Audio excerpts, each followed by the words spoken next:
If you're new to safety and you want a guide, you want some information of what to do next, well, I can help you. You see, my name is David Sawyer. This is Help with OSHA, and you can go to helpwithosha.com and download a free safety manager guide, which will walk you through the safety steps. The safety steps is a simple guide I put together to help a new safety manager or someone that's new to safety be able to come in, hit the ground running, and actually prevent accidents so that OSHA doesn't show up and no one gets hurt at work. That's the goal. So if you haven't already downloaded your guide, download it today. But today we're on step 5 of the Safety Manager Guide. So just to kind of recap what we've done so far, we went through a hazard assessment where we determined kind of where the problems would be. We did accident records. We went through and provided, organized our programs by priority. So we focused on the most important programs, things that are going to actually seriously hurt or kill somebody on the job. Then last week in step 4, we talked about consistent communication and inspections. Hopefully everybody got a calendar and you've gotten to the groove now of doing some kind of consistent inspections. Again, this doesn't happen overnight, but we want to have a roadmap for where we're going. So today we're going to be talking about step number 5, and this is what I always like to refer to as tying a bow on the programs.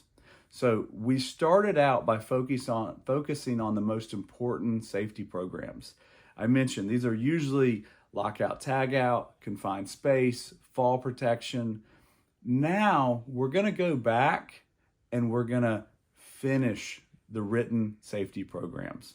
So we're talking about hazard communication, emergency evacuation, fire preparedness, powered industrial truck, electrical safety.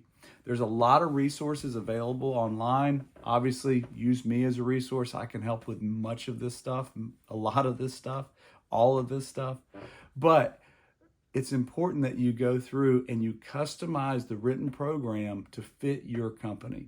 You don't want to just download some boilerplate stuff online. You want to make sure that you are talking about specific hazards to your industry and to your company.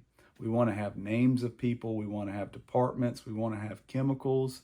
And of course, each one of these programs is going to go more in depth. So if we're talking about hazard communication, we're talking about the safety data sheets, having an inventory.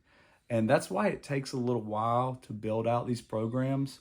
We can usually get a framework, in the first couple months, but then we're going to go in and dive deeper and actually work on these programs. And then after we've got the program, we go back and we hit with the training.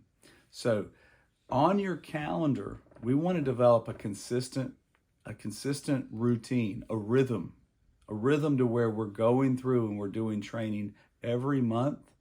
We might have a meeting every month, and we're doing a weekly safety inspection to go back and check on what we're doing.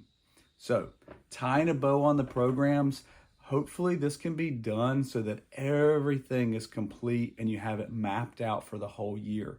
The goal is to have a calendar where you have every safety program, every safety topic, every safety inspection outlined so that if you get hit by a bus next week, hope it doesn't happen, but if it does, everyone will go, man, David was so organized. He had all this stuff in line and we were on top of our game.